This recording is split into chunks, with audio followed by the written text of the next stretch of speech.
आज सुनिए मुंशी प्रेमचंद की लिखी कहानी स्वामिनी।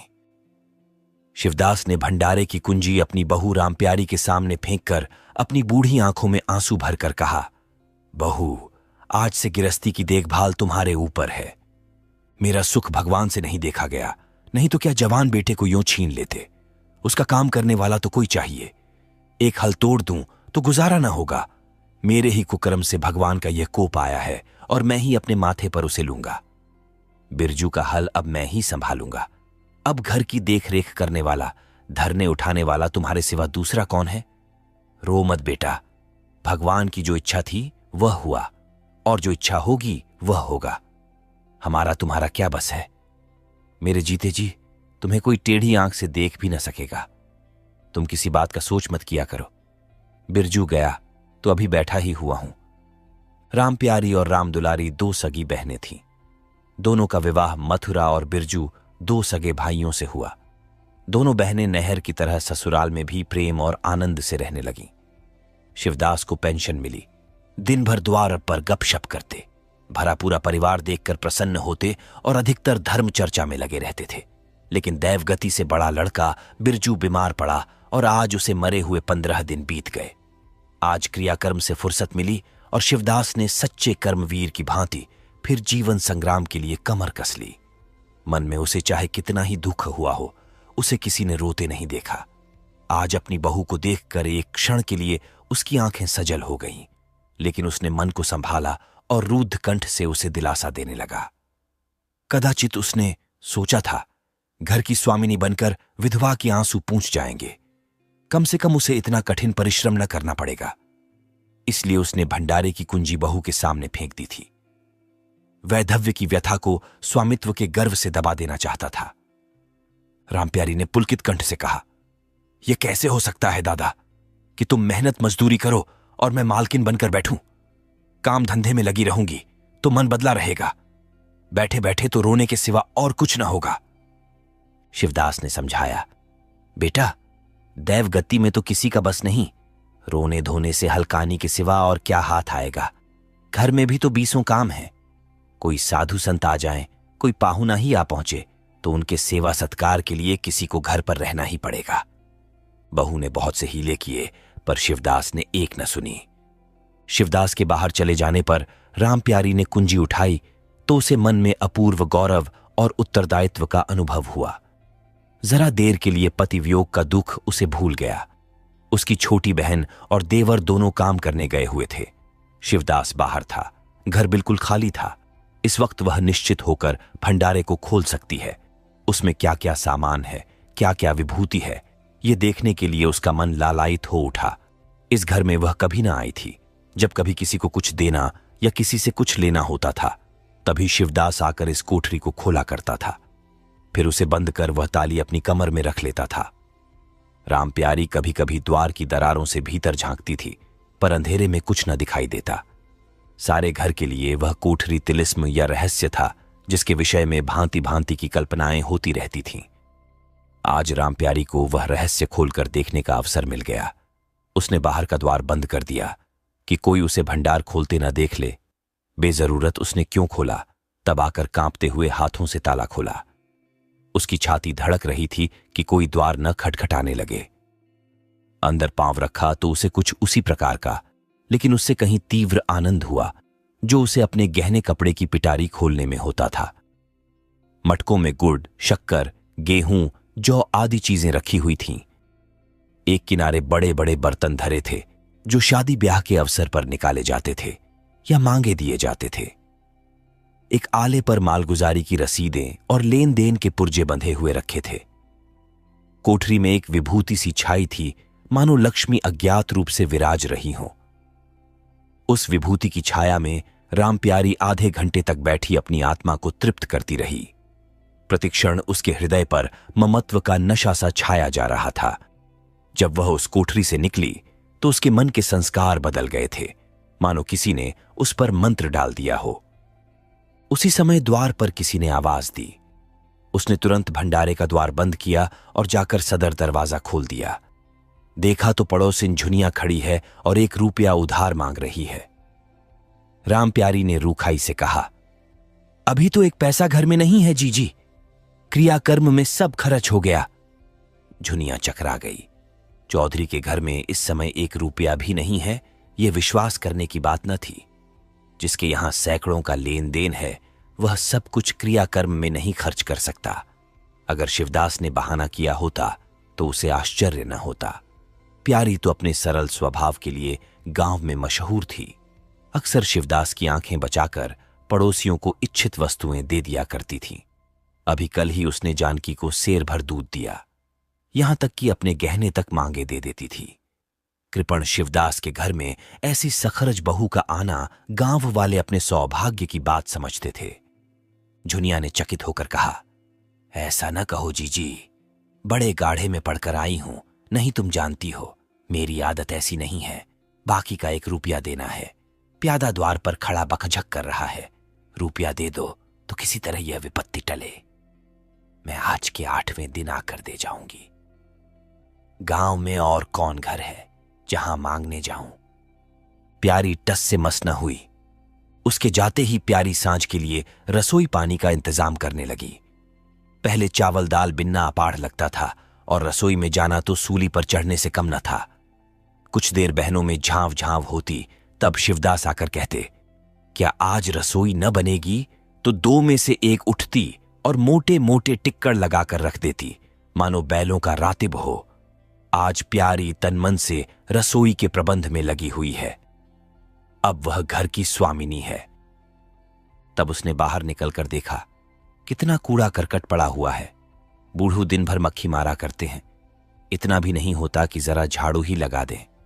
अब क्या इनसे इतना भी ना होगा? द्वार चिकना होना चाहिए कि देखकर आदमी का मन प्रसन्न हो जाए, ये नहीं कि उबकाई आने लगे। अभी कह दूं तो तिनक उठें। अच्छा, मुन्नी नांद से अलग क्यों खड़ी है? उसने मुन्नी के पास जाकर नांद में झांका। दुर्गंध आ रही थी। ठीक, मालूम होता है महीनों से पानी ही नहीं बदला गया। इस तरह तो गाय रह चुकी, अपना पेट भर लिया, छुट्टी हुई, और किसी से क्या मतलब। हां, दूध सबको अच्छा लगता है। दादा द्वार पर बैठे चिलम पी रहे हैं, मगर इतना नहीं होता कि 4 घड़ा पानी नाद में डाल दें। मजूर रखा है, वह भी 3 कौड़ी का, खाने को 1.5 सेर। काम करते नानी मरती है। आज आता है तो पूछती हूं, नाद में पानी क्यों नहीं बदला? रहना हो रहे या जाए, आदमी बहुत मिलेंगे। चारों ओर तो लोग मारे मारे फिर रहे हैं। आखिर उससे न रहा गया, घड़ा उठाकर पानी लाने चली। शिवदास ने पुकारा, पानी क्या होगा बहू, इसमें पानी भरा हुआ है। प्यारी ने कहा, नाद का पानी सड़ गया है। मुन्नी भूसे में मुंह नहीं डालती, देखते नहीं हो कोस भर पर खड़ी है। शिवदास मार्मिक भाव से मुस्कुराए और आकर बहू के हाथ से घड़ा ले लिया। कई महीने बीत गए। प्यारी के अधिकार में आते ही उस घर में जैसे वसंत आ गया। भीतर बाहर जहां देखिए किसी निपुण प्रबंधक के हस्तकौशल, सुविचार और सुरुचि के चिन्ह दिखते थे। प्यारी ने गृहयंत्र की ऐसी चाबी कस दी थी कि सभी पुर्जे ठीक ठाक चलने लगे थे। भोजन पहले से अच्छा मिलता है और समय पर मिलता है। दूध ज्यादा होता है, घी ज्यादा होता है और काम ज्यादा होता है। प्यारी न खुद विश्राम लेती है, न दूसरों को विश्राम लेने देती है। घर में ऐसी बरकत आ गई है कि जो चीज मांगो घर ही में निकल आती है। आदमी से लेकर जानवर तक सभी स्वस्थ दिखाई देते हैं। अब वह पहले की सी दशा नहीं है कि कोई चिथड़े लपेटे घूम रहा है, किसी को गहने की धुन सवार है। हां, अगर कोई रुग्ण और चिंतित तथा मलिन वेश में है तो वह प्यारी है।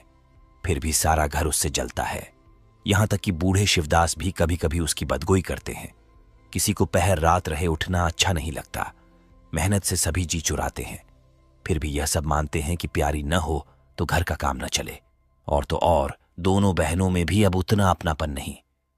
प्रातः काल का समय था। दुलारी ने हाथों के कड़े लाकर प्यारी के सामने पटक दिए और घुन्नाई हुई बोली, लेकर इसे भी भंडारे में बंद कर दे। प्यारी ने कड़े उठा लिए और कोमल स्वर से कहा, कह तो दिया, हाथ में रुपये आने दे, बनवा दूंगी। अभी ऐसा घिस नहीं गया है कि आज ही उतार कर फेंक दिया जाए। दुलारी लड़ने को तैयार होकर आई थी। बोली, तेरे हाथ में काहे को कभी रुपये आएंगे और काहे को कड़े बनेंगे। जोड़ जोड़ रखने में मजा आता है ना। प्यारी ने हंस कर कहा, जोड़ जोड़ रखती हूं तो तेरे ही लिए कि मेरे कोई और बैठा हुआ है कि मैं सबसे ज्यादा खा पहन लेती हूं। मेरा अनंत कब का टूटा पड़ा है। दुलारी, तुम न खाओ न पहनो, जस तो पाती हो। यहां खाने पहनने के सिवा और क्या है। मैं तुम्हारा हिसाब किताब नहीं जानती। मेरे कड़े आज बनने को भेज दो। प्यारी ने सरल विनोद के भाव से पूछा, रुपये न हो तो कहां से लाऊं। दुलारी ने उद्दंडता के साथ कहा, मुझे इससे कोई मतलब नहीं, मैं तो कड़े चाहती हूं। इसी तरह घर के सब आदमी अपने अपने अवसर पर प्यारी को दो चार खोटी खरी सुना जाते थे और वह गरीब सबकी धौंस हंसकर सहती थी। स्वामिनी का यह धर्म है कि सबकी धौंस सुन ले और करे वही जिसमें घर का कल्याण हो। स्वामित्व के कवच पर धौंस, ताने, धमकी किसी का असर न होता। उसकी स्वामिनी की कल्पना इन आघातों से और भी स्वस्थ होती थी। वह गृहस्थी की संचालिका है। सभी अपने अपने दुख उसी के सामने रोते हैं, पर जो कुछ वह करती है वही होता है। इतना उसे प्रसन्न करने के लिए काफी था। गांव में प्यारी की सराहना होती थी। अभी उम्र ही क्या है, लेकिन सारे घर को संभाले हुए है। चाहती तो सगाई करके चैन से रहती।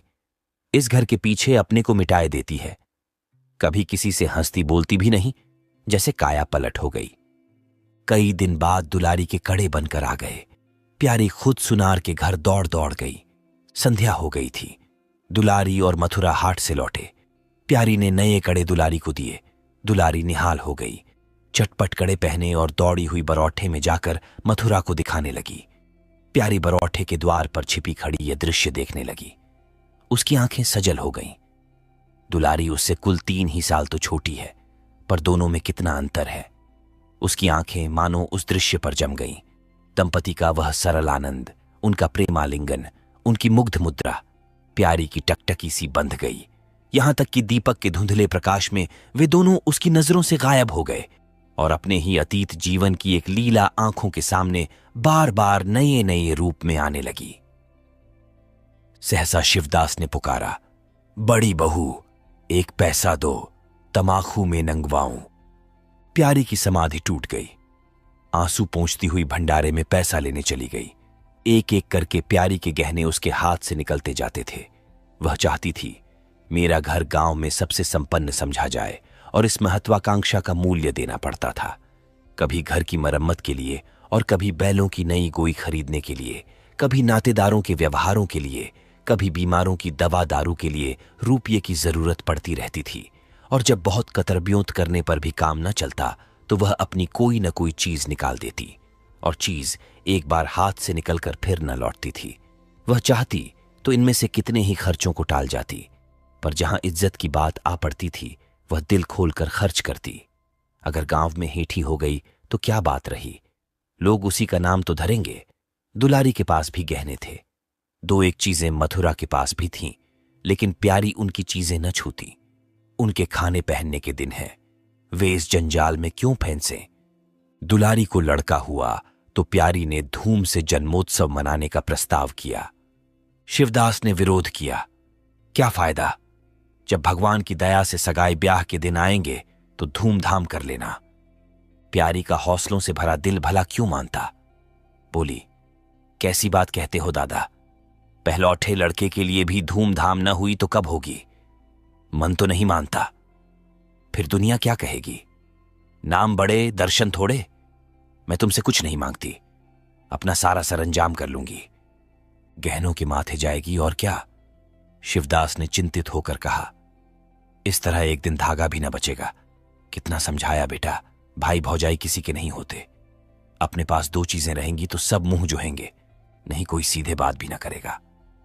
प्यारी ने ऐसा मुंह बनाया मानो वह ऐसी बूढ़ी बातें बहुत सुन चुकी है और बोली, जो अपने हैं वे भी न पूछें तो भी अपने ही रहते हैं। मेरा धर्म मेरे साथ है, उनका धर्म उनके साथ है। मर जाऊंगी तो क्या छाती पर लाद ले जाऊंगी। धूमधाम से जन्मोत्सव मनाया गया।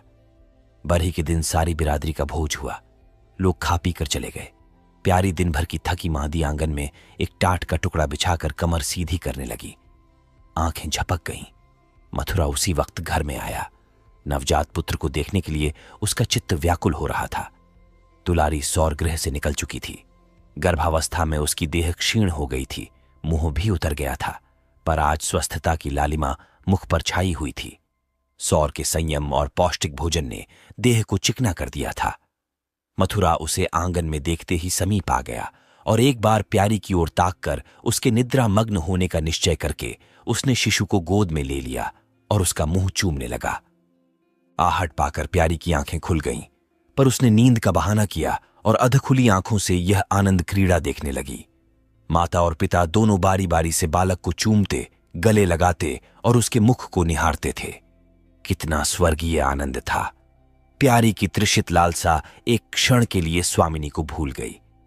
जैसे लगाम से मुखबद्ध, बोझ से लदा हुआ, हाँकने वाले के चाबुक से पीड़ित, दौड़ते दौड़ते बेदम तुरंग हिनहिनाने की आवाज सुनकर कनौतियां खड़ी कर लेता है और परिस्थिति को भूलकर एक दबी हुई हिनहिनाहट से उसका जवाब देता है, कुछ वही दशा प्यारी की हुई।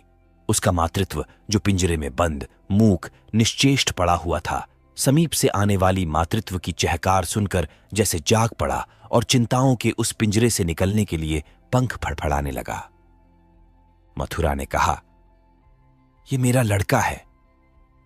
दुलारी ने बालक को गोद में चिपटाकर कहा, हां क्यों नहीं, तुम्ही ने तो 9 महीने पेट में रखा है। सांसद तो मेरी हुई, बाप कहलाने के लिए तुम कूद पड़े। मथुरा, मेरा लड़का न होता तो मेरी सूरत का क्यों होता? चेहरा मोहरा, रंग रूप सब मेरा हिस्सा है कि नहीं? दुलारी, इससे क्या होता है? बीज बनिए के घर से आता है, खेत किसान का होता है, उपज बनिए की नहीं होती, किसान की होती है।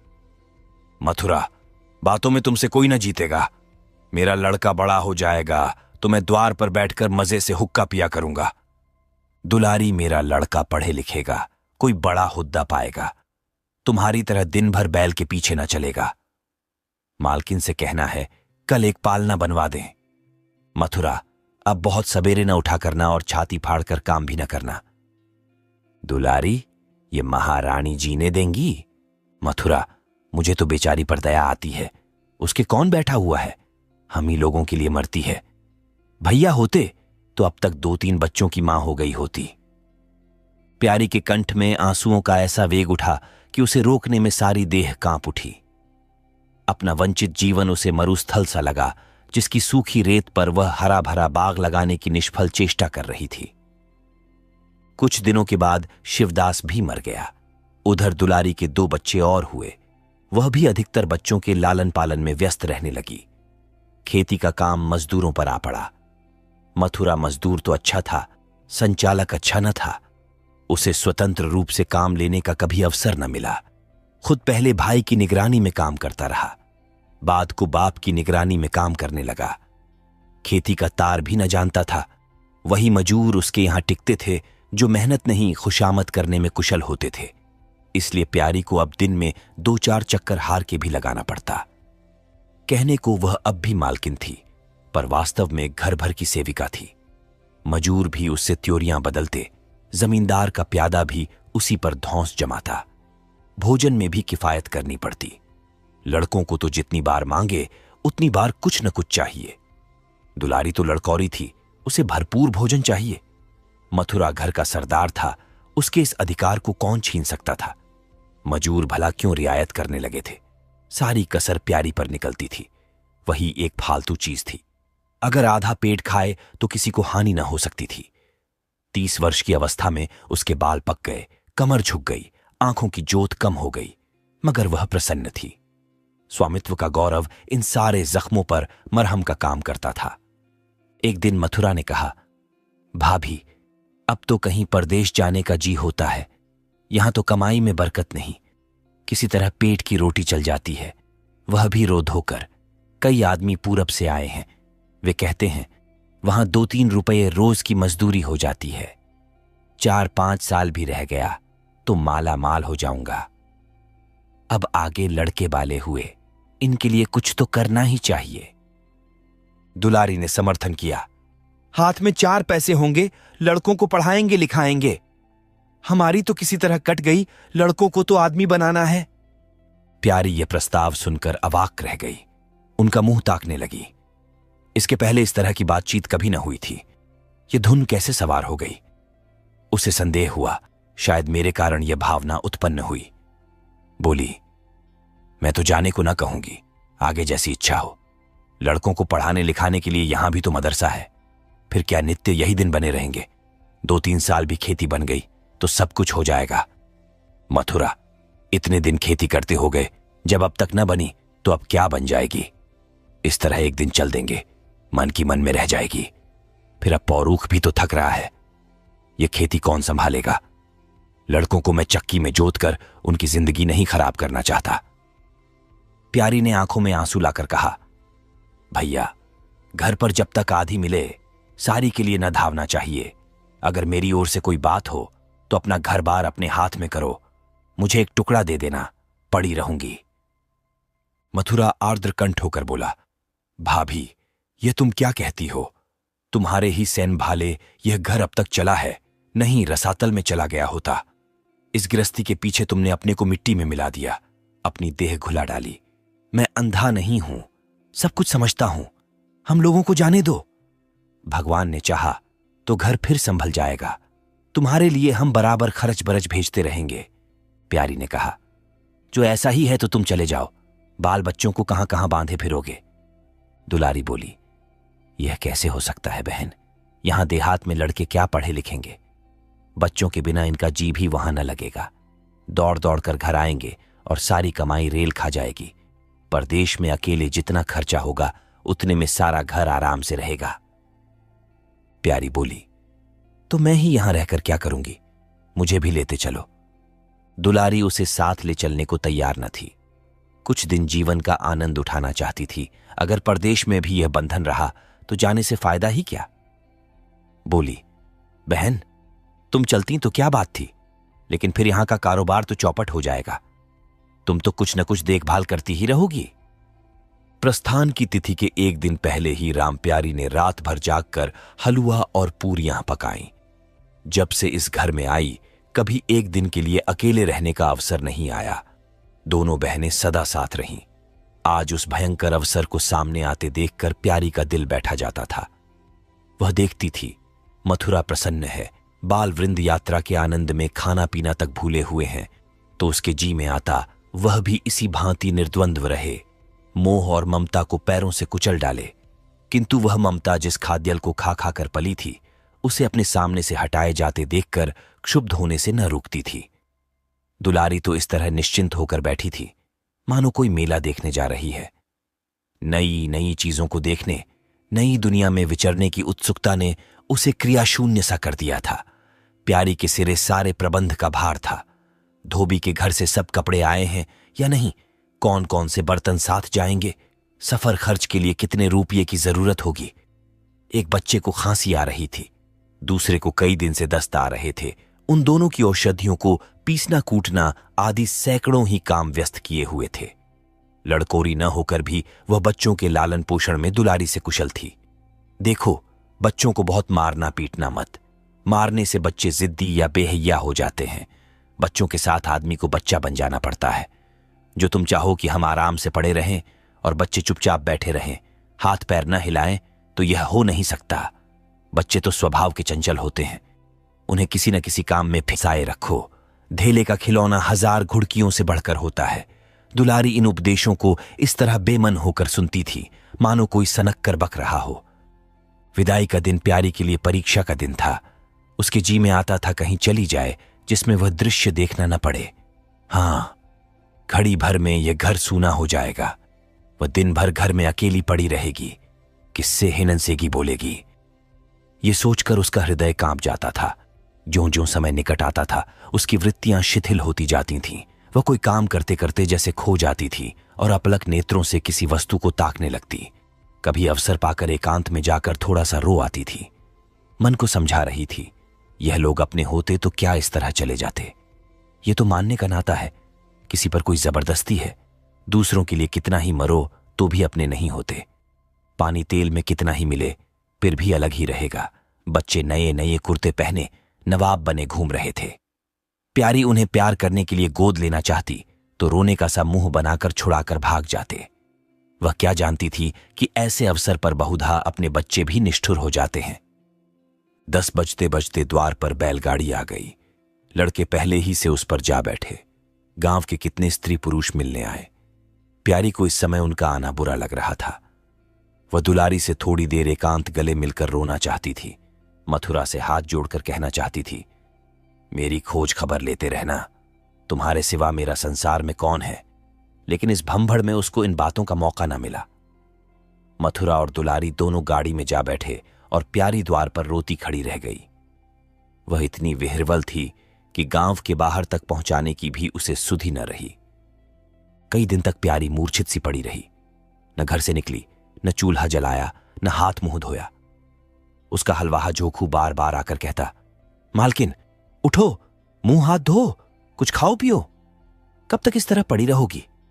इस तरह की तसल्ली गांव की और स्त्रियां भी देती थीं, पर उनकी तसल्ली में एक प्रकार की ईर्ष्या का भाव छिपा हुआ जान पड़ता था।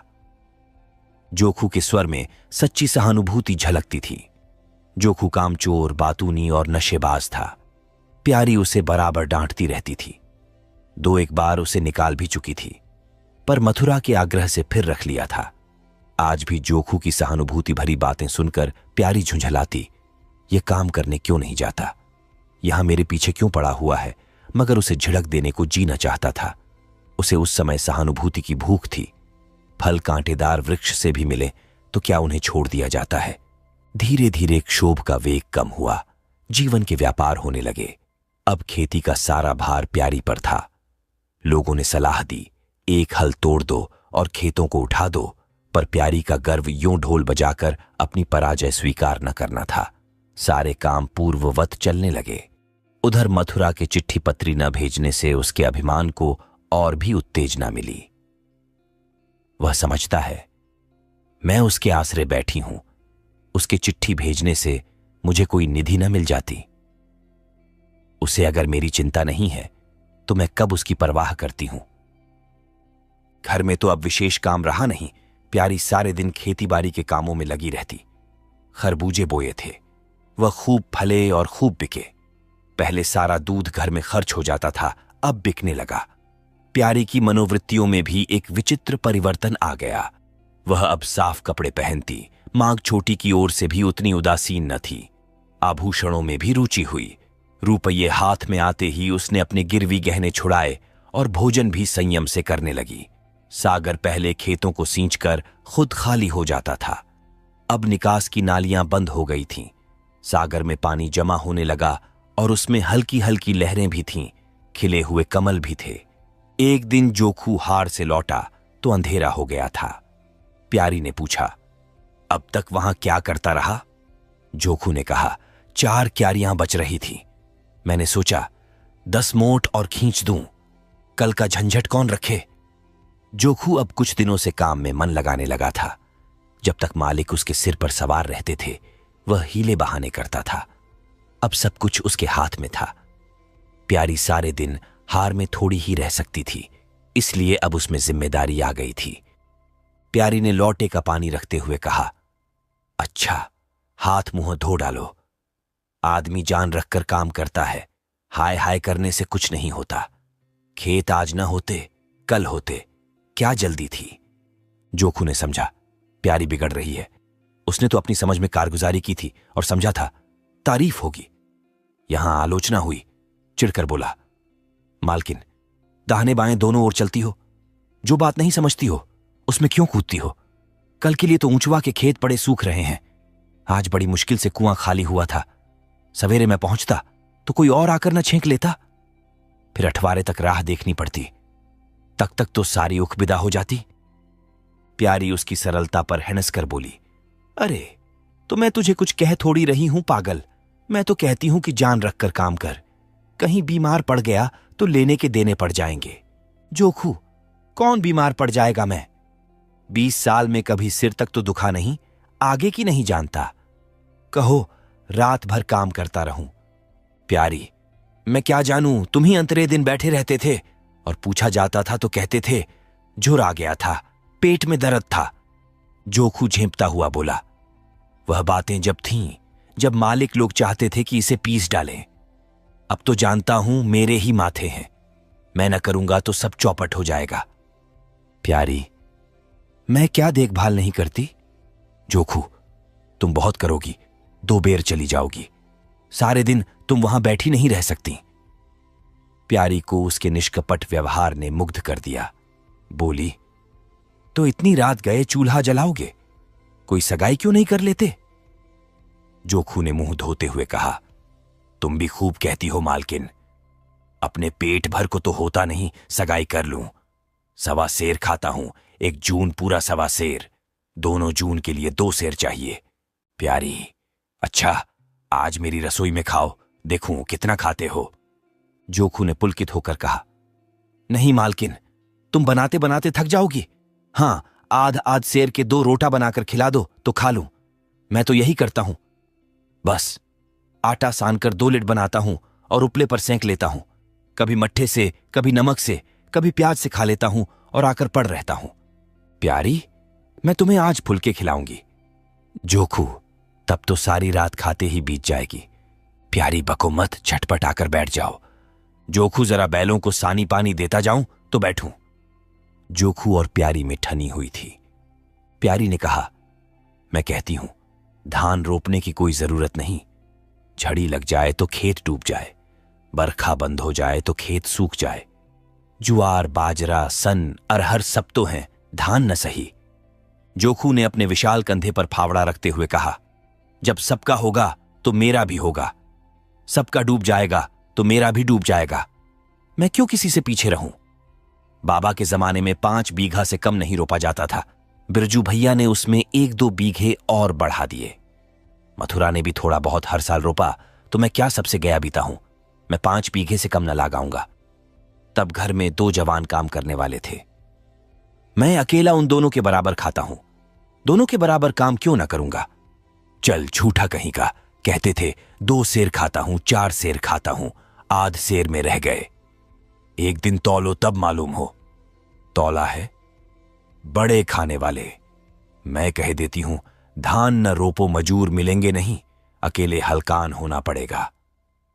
तुम्हारी बला से मैं ही हलकान हूंगा ना, यह देह किस दिन काम आएगी। प्यारी ने उसके कंधे पर से फावड़ा ले लिया और बोली, तुम पहर रात से पहर रात तक ताल में रहोगे, अकेले मेरा जी उबेगा। जोखू को ऊबने का अनुभव न था, कोई काम न हो तो आदमी पड़कर सो रहे। जी क्यों उबे? बोला, जी उबे तो सो रहना, मैं घर रहूंगा तब तो और जी उबेगा। मैं खाली बैठता हूं तो बार बार खाने की सूझती है, बातों में देर हो रही है और बादल घिरे आते हैं। प्यारी ने कहा, अच्छा कल से जाना, आज बैठो। जोखू ने मानो बंधन में पड़कर कहा, अच्छा बैठ गया, कहो क्या कहती हो? प्यारी ने विनोद करते हुए पूछा, कहना क्या? हे, मैं तुमसे पूछती हूं, अपनी सगाई क्यों नहीं कर लेते? अकेले मरती हूं, तब 1 से 2 हो जाऊंगी। जोखू शर्माता हुआ बोला, तुमने फिर वही बेबात की बात छेड़ दी मालकिन, किससे सगाई कर लूं यहां? ऐसी मेहरिया लेकर क्या करूंगा जो गहनों के लिए मेरी जान खाती रहे? प्यारी, ये तो तुमने बड़ी कड़ी शर्त लगाई, ऐसी औरत कहां मिलेगी जो गहने भी न चाहे। जोखू, ये मैं थोड़े ही कहता हूं कि वह गहने न चाहे, हां मेरी जान न खाए। तुमने तो कभी गहनों के लिए हट न किया, बल्कि अपने सारे गहने दूसरों के ऊपर लगा दिए। प्यारी के कपोलों पर हल्का सा रंग आ गया। बोली, अच्छा और क्या चाहते हो? जोखू, मैं कहने लगूंगा तो बिगड़ जाओगी। प्यारी की आंखों में लज्जा की एक रेखा नजर आई। बोली, बिगड़ने की बात कहोगे तो जरूर बिगड़ूंगी। जोखू, तो मैं न कहूंगा। प्यारी ने उसे पीछे की ओर ठेलते हुए कहा, कहोगे कैसे नहीं, मैं कहला के छोड़ूंगी। जोखू, मैं चाहता हूं कि वह तुम्हारी तरह हो, ऐसी गंभीर हो, ऐसी ही बातचीत में चतुर हो, ऐसा ही अच्छा पकाती हो, ऐसी ही किफायती हो, ऐसी ही हंसमुख हो। बस ऐसी औरत मिलेगी तो करूंगा, नहीं इसी तरह पड़ा रहूंगा। प्यारी का मुख लज्जा से आरक्त हो गया। उसने पीछे हटकर कहा, तुम बड़े नटखट हो। हंसी हंसी में सब कुछ कह गए। आप सुन रहे थे मुंशी प्रेमचंद की लिखी कहानी स्वामिनी।